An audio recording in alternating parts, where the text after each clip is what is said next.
Baik, mohon maaf ada gangguan tadi. Jadi eh, pada jumlah kelompok yang sama, maka ini 3 dikalikan dengan kalau dia 10 ya berarti 9, berarti ini ada 27. Kemudian kalau untuk yang ini, kalau memang jumlah totalnya 30 dalam antar kelompok tapi masing-masing kelompok jumlahnya berbeda-beda tadi, ya berarti 30 dikurangi dengan 3 dikurangi 1 atau 30 dikurangi 2 atau 28 ya.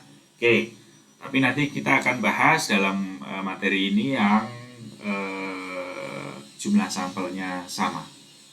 Oke, berikutnya untuk menentukan nilai uji statistik. Nah, ini menggunakan tingkat kepercayaan sesuai dengan keinginan peneliti atau arbitrary ya. Dimana di sini tingkat kepercayaan umum yang digunakan mestinya adalah 95%, paling rendah 95%. Sehingga kalau kita pakai 95% tingkat kepercayaannya, maka nilai alfanya adalah 0,05.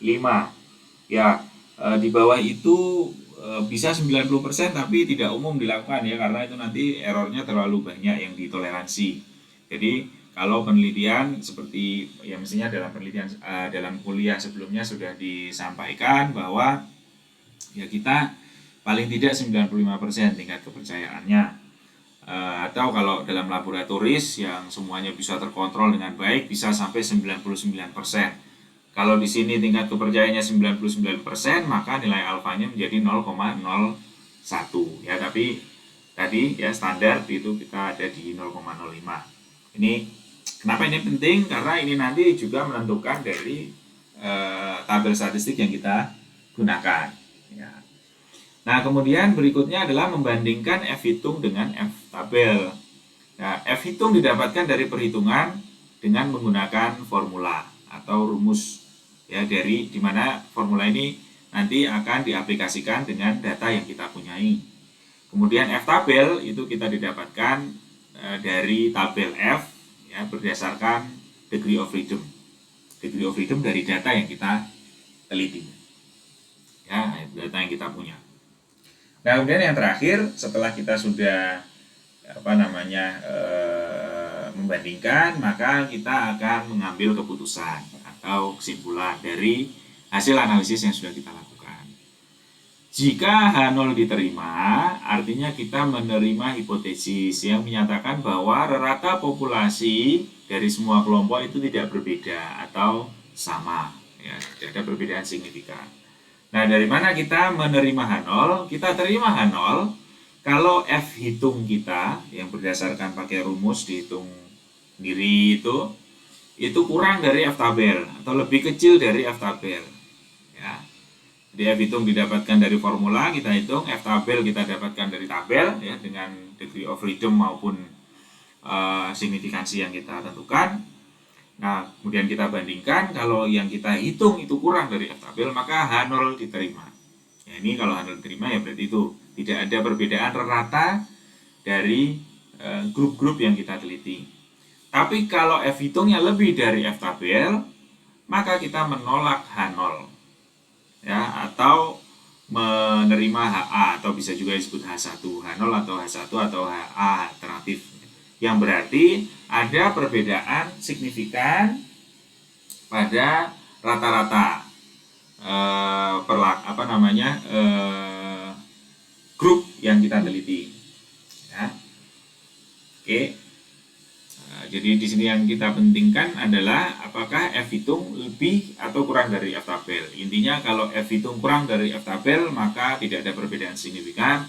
Tapi kalau F hitung itu lebih dari F tabel, maka ada perbedaan yang signifikan dari semua grup.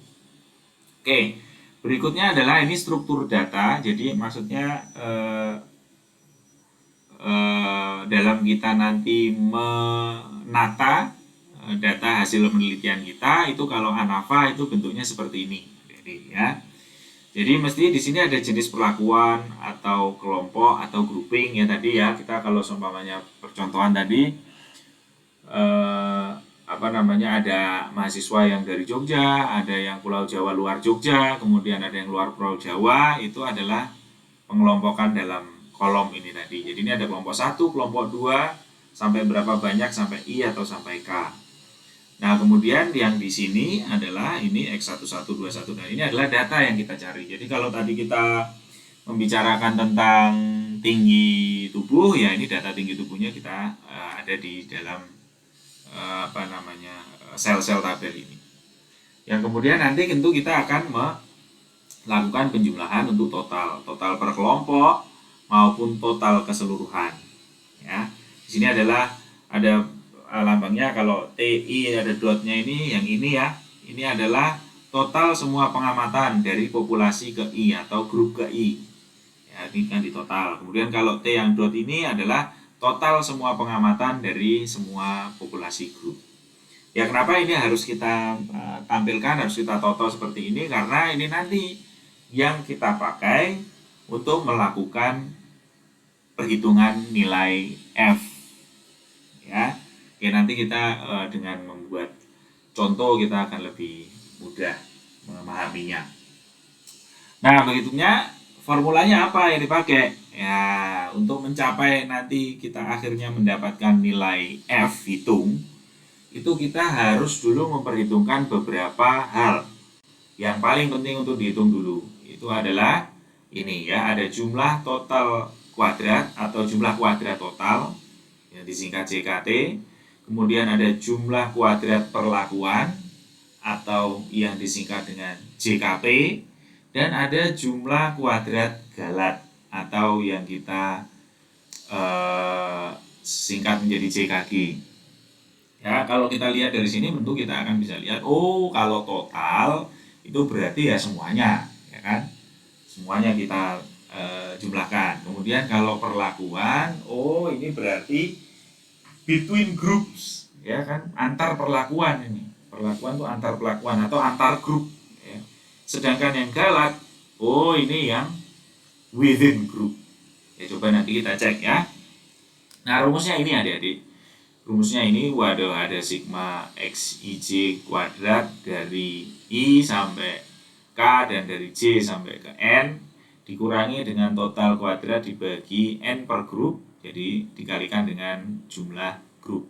N per grup itu adalah jumlah sampel di tiap grup dikalikan dengan jumlah grupnya. Sedangkan kalau ini nanti akan kita langsung ke nanti di contoh soal saja agar mudah memahaminya.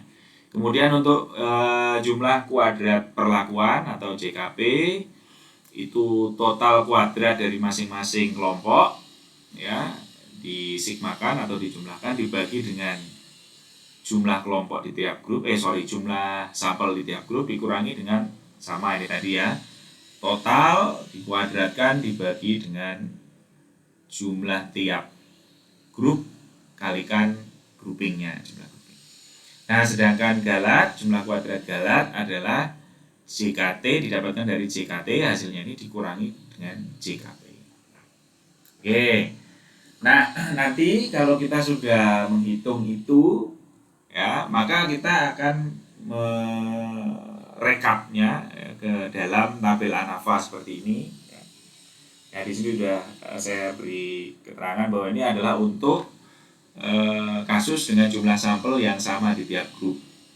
Jadi kita akan lihat sumber variasinya, derajat bebasnya, jumlah kuadratnya, kuadrat rata-ratanya, dan hasilnya nanti statistik nilai F-nya, F hitungnya. Nah, sumber variasi ada perlakuan, ada galat, ada total. Perlakuan tadi between group ya, galat itu within groups. Kemudian derajat bebas. Nah, ini derajat bebas kalau untuk yang perlakuan itu adalah K-1 ya, kelompok atau grouping dikurangi 1. Kemudian kalau untuk yang galat itu kelompok atau grouping dikalikan dengan N-1 atau jumlah tiap sampel tiap kelompok dikurangi 1, dan total adalah N dikalikan dikurangi 1. Nah, kemudian jumlah kuadrat di sini JKP, JKG, JKT, ini yang rumusnya ini tadi. Ya, JKP, JKT, JKG. Nah, kalau ini nanti sudah dapat, maka kita bisa mendapatkan kuadrat rata-rata. Atau ini KR ini kuadrat rata-rata, kalau P itu berarti perlakuan. kuadrat rata-rata perlakuan, kuadrat rata-rata galat. Rumusnya apa? Nah, ini rumusnya. JKP dibagi K-1 atau JKG, ya, kalau JKG dibagi K dikalikan N-1. Kalau kita sudah dapat KRP dan KRG, maka kita bisa menghitung F-nya. Dengan rumusan F itu adalah KRP dibagi KRG. Ya, memang agak sedikit rumit ya adik-adik untuk menghitung secara manual analisis dari ANAFA ini ya, karena kita memang harus mengetahui berbagai variabelnya, perhitungannya sebelum nanti akhirnya mendapatkan nilai F. Tapi nggak apa-apa, kita akan coba pelan-pelan ya, kita pahami bagaimana prosesnya dengan contoh berikut. Nah, ini ada contoh untuk mengetahui daya antibakteri pada basis gigi tiruan resin akrilik dengan 3 merek yang berbeda. Ekstrak kulit durian dilarutkan dalam campuran resin akrilik untuk kemudian diamati zona hambat Streptococcus mutans-nya. Ya, hasil pengamatannya dalam persentase tercantum dalam tabel nanti berikutnya. Ya, jadi ini Anda bisa melihat bahwa di sini ada 3 grup merek resin akrilik, ya kan? Ada merek A, ada merek Astelon, merek B apa, merek C apa, gitu, ada 3 ya. Kemudian ini ketiganya ini diberi perlakuan ekstrak kulit durian, ekstrak kulit durian untuk mengetahui apakah ini berbeda nanti zona hambat Streptococcus mutans-nya pada ketiga merek tersebut. Oke, jadi sekarang berarti kita yang pertama asumsi tadi ya, yang harus prasyarat harus dipenuhi. Oh, ini ada zona hambat yang satuannya dalam persentase. Oh, berarti ini pasti datanya rasio. Ya kan? Karena persentase itu ada 0% sampai 100%. Bisa koma-koma juga. Oke, ini datanya rasio. Misalnya yang kedua, oh ini ada 3 merek yang berbeda. Oh, ada 3 grup nih. Oke, datanya rasio, groupingnya ada 3. Bisa mungkin ini pakai parametrik dan mungkin pakai ANAFA. Nah, berikutnya yang perlu dipastikan lagi adalah normalitas data dan homogenitasnya. Nah, kalau normalitas dan homogenitasnya tentu nanti karena ada ada perkuliahannya tersendiri, maka di sini kita anggap saja bahwa data ini terdistribusi normal ya, dari ketiga kelompok datanya berdistribusi normal dan homogen, sehingga kita ini kita menggunakan ANAFA. Nah, kemudian pertanyaannya di sini adalah dengan tingkat kepercayaan 95%, ujilah hipotesis berikut. Hipotesisnya itu hipotesis 0 ya di sini ya. Tidak ada perbedaan daya antibakteri ekstrak kulit durian pada semua jenis merek resin akrilik. Ya, jadi di sini H0-nya yang ditampilkan adalah tidak ada perbedaan daya antibakteri. Ini H0. Diuji sekarang gimana? Ada sebetulnya gimana? Ada benar atau enggak? Ya. Nah, datanya itu kurang lebih kita kira ini hanya simulasi ya, adik-adik ya. Jadi ada merek resin akrilik kan tadi ya. Ada merek A, ada merek B, ada merek C. Nah, ini zona hambatnya didapatkan yang sudah semuanya dikasih itu ya, dikasih ekstrak kulit durian tadi. Terus hasilnya zona hambatnya dalam persentase ada 70, 76, 77, 78 pada merek A.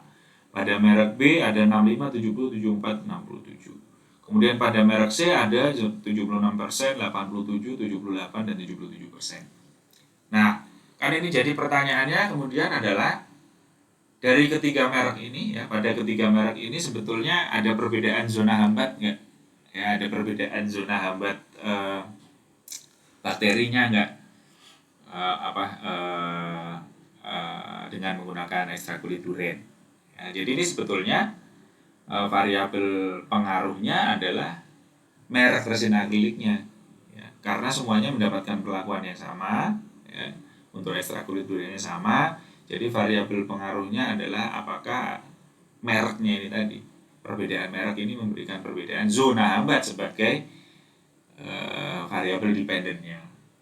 Nah, dengan konstruksi yang seperti ini, maka kalau kita mau melakukan perhitungan manual untuk analisis variansi, maka yang kita lakukan adalah kita kembali lagi ke sini tadi, kita harus ingat-ingat, kita harus nanti mencari JKP, JKG, dan JKT dulu. Ya, karena kalau untuk derajat bebas ini kita jelas pasti sudah bisa. Ya, untuk derajat bebasnya K-1, berarti grupnya tadi ada 3, ini derajat bebasnya nanti 2. Kemudian untuk galatnya itu K-nya kan ada 3. Kemudian N-nya itu masing-masing kelompok itu ada 1, 2, 3, 4, ya ada 4. 3 dikalikan 4 kurangi 1, 3, berarti ini nanti 9. Kemudian untuk yang ini, untuk yang total derajat bebasnya N kali K berapa? N kali K adalah 4 dikalikan 3, 12 kurangi 1 ini 11. Ya, kita sudah tahu. Nah, tapi yang sebelah sini nih, JKB, JKG, JKP, JKG, JKT, nah ini kita harus cari dulu. Kemudian baru nanti bisa dapat ini dan ini. Ya, terakhir final yang kita cari ini. Oke, untuk mencari ini, maka tabel ini tadi akan kita modifikasi atau kita tambahi supaya kita bisa mencari beberapa variabel yang perlu kita hitung. Ya, ini tadi awalnya ya. Ini data awal. X grup A, X grup B, X grup C, ya ini 70, 76, 77, 78, sama kan, 70, 76, 77, 78. Terus ini 65, 70, 74, 67, 65, 70, 74, 67, 76, 87, 78, 77, 76, 87, 78, 77. Oke. Nah, tapi kemudian kita harus menambahkan. Oke, kita jejernya kita berikan XA kuadrat, XB kuadrat, XC kuadrat. Ini artinya adalah nilai ini kita kuadratkan. Ya, 70 dikuadratkan dapat 4.900, 76 dikuadratkan 778. Begitu juga dengan ini. Ya, setelah ini kita sudah dapat, kemudian kita akan jumlahkan. Ya, kita jumlahkan di sini untuk yang within group, ya ini dalam masing-masing grup itu jumlah X-nya berapa? Ada 300, 276 dan 318. Kemudian yang sudah dikuadratkan jumlahnya berapa? Ada ini, ada ini, ada ini. Ya, kemudian di sini ada sigma XI dikuadratkan. Itu artinya ini ya 301 dikuadratkan berapa? 276 dikuadratkan. 318 dikuadratkan dapat yang ini. Ya. Nah, kemudian kita mengisikan total di sini. Ya, total ini ada di sebelah kanan. Ini 895 didapatkan dari total dari data zona hambatnya. Ya, 895. Kemudian ini total dari zona hambat dikuadratkan. Ini. Kemudian total dari zona hambat per grup yang sudah dikuadratkan. Ya, itu ini. Ya, dapat nilai ini biru dan hijau. Nah, jangan lupa juga kita harus mengkuadratkan juga total XI ini tadi, total dari zona hambat semuanya dikuadratkan, didapatkan nilainya ini. Nah, nilai-nilai ini yang berwarna merah, biru, dan hijau inilah yang nanti akan kita hitung. Ya, akan kita masukkan ke dalam rumus untuk melakukan perhitungan nilai tadi JKP, JKG, dan JKT. Oke, ya jadi di data asli dikuadratkan, kemudian dijumlahkan. Ya. Ada juga yang di hasil jumlah dikuadratkan. Nah, itu semua kita masukkan. Nah, kemudian perhitungannya seperti ini. Ya, jadi untuk JKT itu biru, ya biru 67137 dikurangi dengan merah dibagi 12. Ya, merah ini kan T kuadrat dibagi 12. 12 adalah N-nya itu tadi kita 4 per grup, kemudian K-nya ada 3. Ini 12 merah, yang warna merah dibagi 12. Nah, 67137-nya itu adalah jumlah yang sudah dikuadratkan. Ya, jadi yang ini. Nah, ini jumlah kuadrat, jumlah kuadrat, jumlah kuadrat, ya jumlah kuadrat, jumlah kuadrat, jumlah kuadrat dijumlahkan. Nah, merah adalah ini. Ya, maka kita dapat ini 67137 dikurangi merah dibagi 12 didapatkan nilai 384,92. Kemudian untuk JKP, kita lihat rumusnya tadi ya. Untuk JKP rumusnya, nah ini. Sigma T ini pengurangnya sama. Ya, merah dibagi N kali K atau 4 kali 3 kali 12 ya. Nah, tapi ini adalah yang sudah dijumlahkan baru dikuadratkan ya. Kalau ini tadi sudah dikuadratkan terus dijumlahkan ya, x kuadrat ya kan, ini dijumlahkan. Kalau yang ini sudah dijumlahkan dulu baru kemudian dikuadratkan dan dibagi n-nya adalah 4, maka kita dapatnya gini. Yang kita masukkan adalah ini yang sudah dijumlahkan, yang hijau ya, sudah dijumlahkan ini terus baru dikuadratkan. Nah, ini totalnya berapa? Ada di yang hijau. Hijau dibagi 4 ya, tadi N-nya, kemudian dikurangi sama ini, antara ini sama ini, rumusnya memang sama, dibagi 12. Sehingga didapatkan hasil 223,17. Nah, kemudian yang terakhir yang diperhitungkan adalah JKG. Ya, kalau JKG tinggal JKT dikurangi JKP. Atau jumlah kuadrat jumlah kuadrat total dikurangi jumlah kuadrat perlakuan. Maka 384,92 dikurangi 223,17 dapat nilai ini 161,75. Nah, dengan sudah mendapatkan ini, maka kita akan melanjutkan lagi perhitungannya. Ya, jangan lupa tadi kan kita ini baru dapat JKP, JKG, JKT, maka kita harus mencari juga nilai KRP dan KRG atau kuadrat rata-rata perlakuan dan kuadrat rata-rata galat. Rumusnya ini, JKP dibagi ini, kalau kita sekarang berarti ini dibagi 2, JKP bagi 2, KRG-nya JKG dibagi 3 kali 39 ya, dibagi 9. Kalau kita lihat, oke, KRP adalah JKP dibagi JKP-nya tadi sudah dapat ini, 223,17 dibagi 2 ketemu sekian. KRG adalah JKG dibagi K kalikan N-1 atau 3 kali 3 9. JKG-nya adalah 161,75 ya, JKG 161,75 dibagi 9 dapat 19,7. Sehingga kita bisa mendapatkan nilai F ya. F tadi rumusnya benar ya, KRP dibagi KRG. F adalah KRP dibagi KRG. KRP adalah 111,59, KRG adalah 17,97, sehingga didapatkan nilai F-nya hitung adalah 6,21. Ya. Sehingga kalau kita mesti memasukkan ini semua ke dalam tabel ANAFA ini tadi, atau sampai dapatkan di sini, maka hasil-hasil perhitungan tadi kalau kita masukkan akan jadi begini. Ya, untuk perlakuan derajat bebasnya itu 3 kurangi 1 sama dengan 2. Untuk galat 3 dikalikan 3 atau N-1 ya, 4 kurangi 1 kan 3, jadi 9. Kemudian totalnya adalah 12-1 atau 11. Kemudian jumlah kuadrat ini tadi JKP ya, JKP itu tadi nih 223,17, masukin sini. Jumlah kuadrat galat atau JKG. JKG berapa? 161,75. 161,75. Jumlah kuadrat total JKT ada di sini. Ya, 384,92. 384,92. Nah, sekarang kuadrat rata-rata.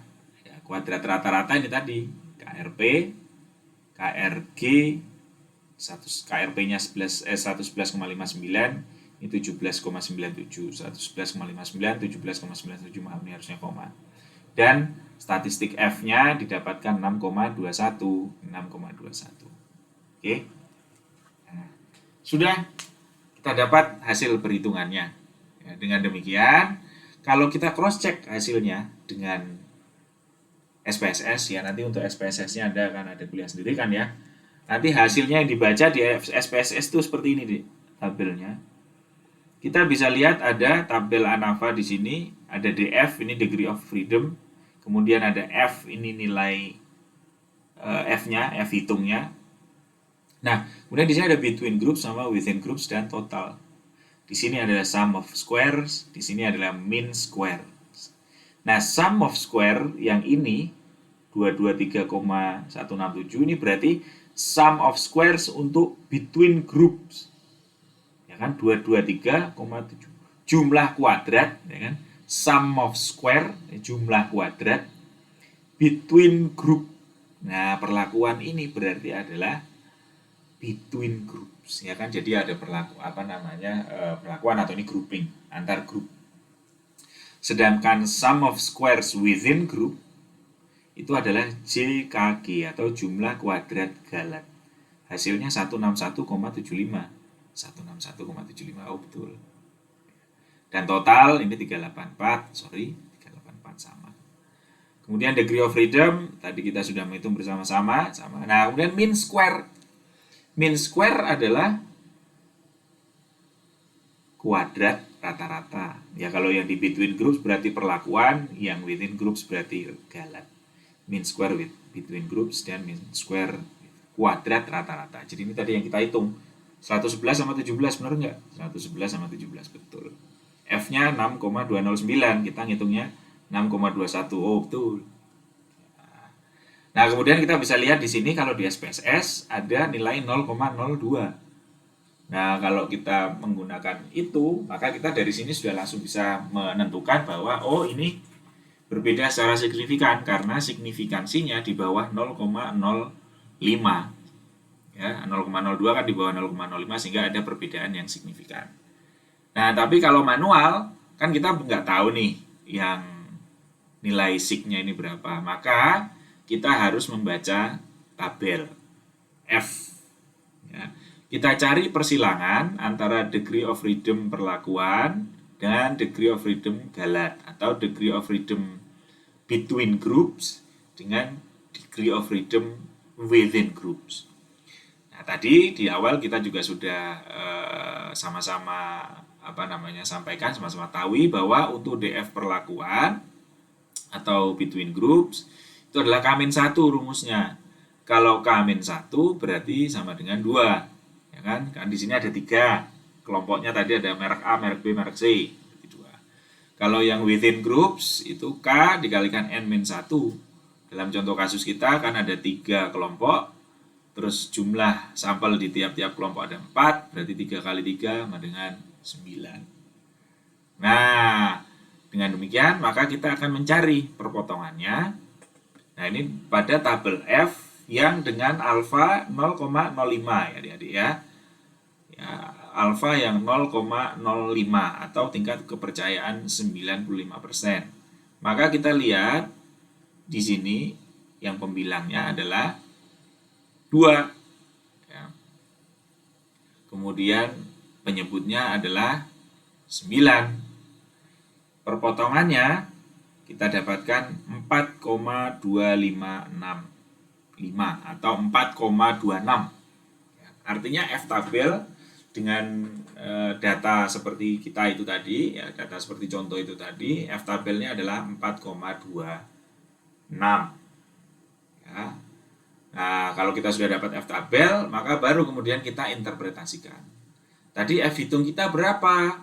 Oh, F hitungnya adalah 6,21. Hasil perhitungan tadi 6,21 ya. Nih, F hitung kita 6,21.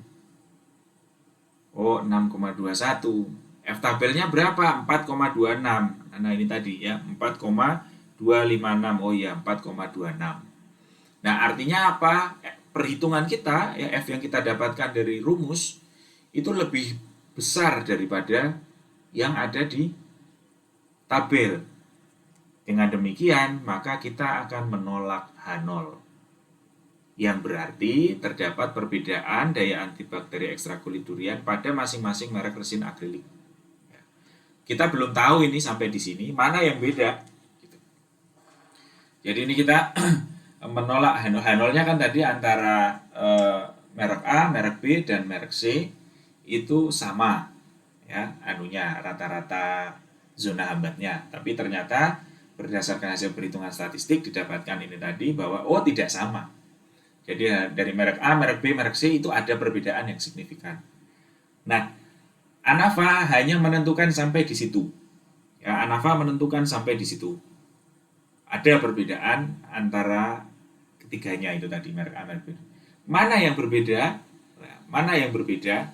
Yang sesungguhnya apakah merek A dan merek B, merek A dengan merek C, atau merek B dengan merek C yang berbeda, yang menunjukkan perbedaan. Nah, itulah gunanya ada analisis lanjut dari ANAFA yang kita kenal sebagai analisis post hoc.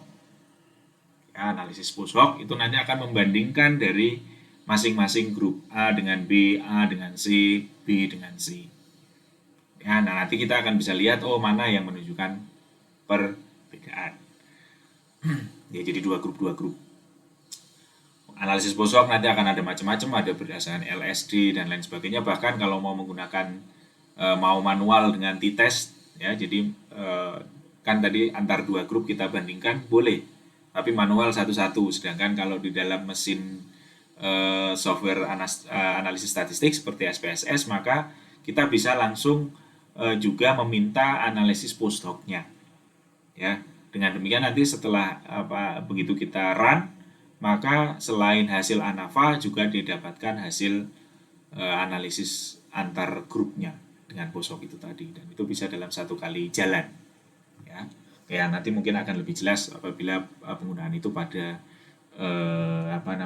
pada prosedur menggunakan software analisis statistik.